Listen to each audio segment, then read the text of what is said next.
So in the previous class we had already discussed about the coal and petroleum, its formation and the useful products what we get from the coal and petroleum. So in this class we will discuss about the natural gas. I had told you in the previous class that natural gas is obtained along with the petroleum from the oil wells. So natural gas is always found above the petroleum. It is an excellent fuel. It is stored and transported under high pressure as compressed natural gas, that is CNG. CNG means compressed natural gas. It is stored under high pressure.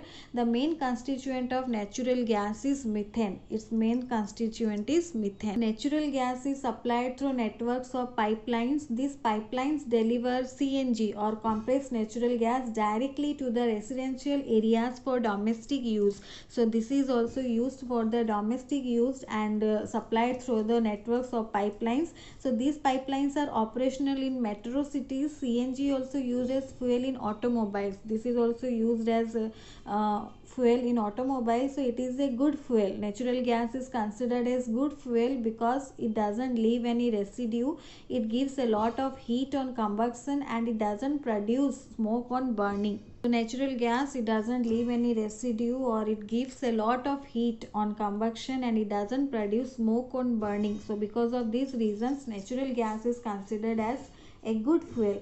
So petroleum and natural gas are also used to make many chemical substances, and these substances are called petrochemicals. So the chemical substance which is formed by using petroleum and natural gas, those are called petrochemicals. So petrochemicals include detergent chemicals, plastics, fibers like nylon, polyester, acrylic. So all these are considered as petrochemicals. Natural gas is decomposed to produce hydrogen gas, which is used as a fuel for making fertilizers. So even from natural gas, hydrogen gas can be produced. So from natural gas is decomposed to form hydrogen gas. So it is used to make fertilizers.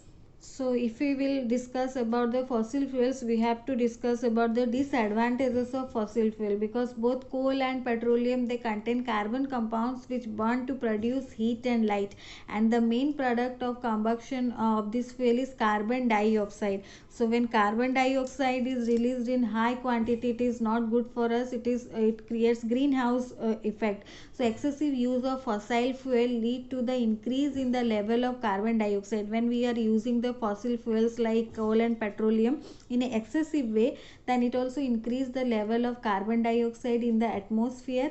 And since carbon dioxide is a greenhouse gas, it causes the phenomenon of global warming. So ultimately, when we are using fossil fuels like coal and petroleum in an excessive way, we are leading to global warming. As a result, the average temperature of the earth is increasing, which has a deleterious effect on the ecological balance. So it is very important to reduce the use of fossil fuels.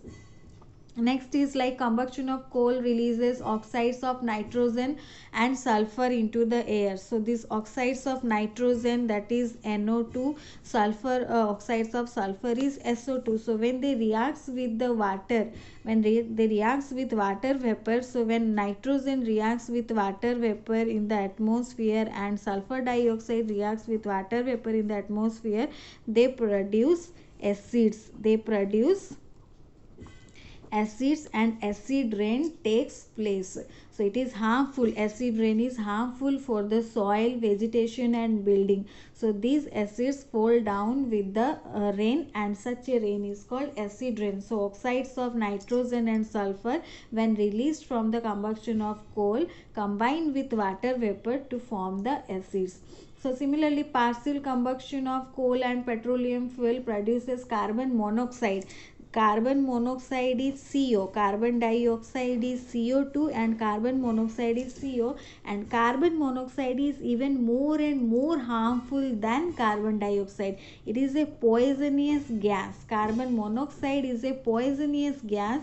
So this is the reason no one can stay in a closed room where coal is burning, and no one should stay when in coal is burning in a closed room, because it releases more amount of carbon monoxide, which is more harmful than carbon dioxide, and it is a poisonous gas. So we have to conserve our natural resource. Non-renewable resources are limited. Renewable resources are the resources which will not finish by human activities, but the non-renewable natural resources, these are limited. That means that once used up, they will not form again in the near future.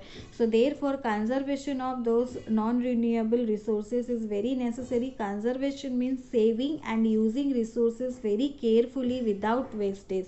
So less use of fossil fuel will cause less pollution and lesser ecological disturbance.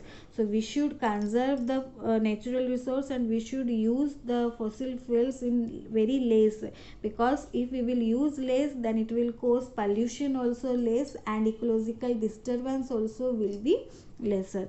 So as individuals, we can take some simple steps to minimize the use of these resources, like to save fuels. We can do the carpooling, or we can use public transports. We can drive at constant and moderate speed, then get the vehicle serviced regularly, that the engine is good, in good state. Switch off the engine at traffic lights.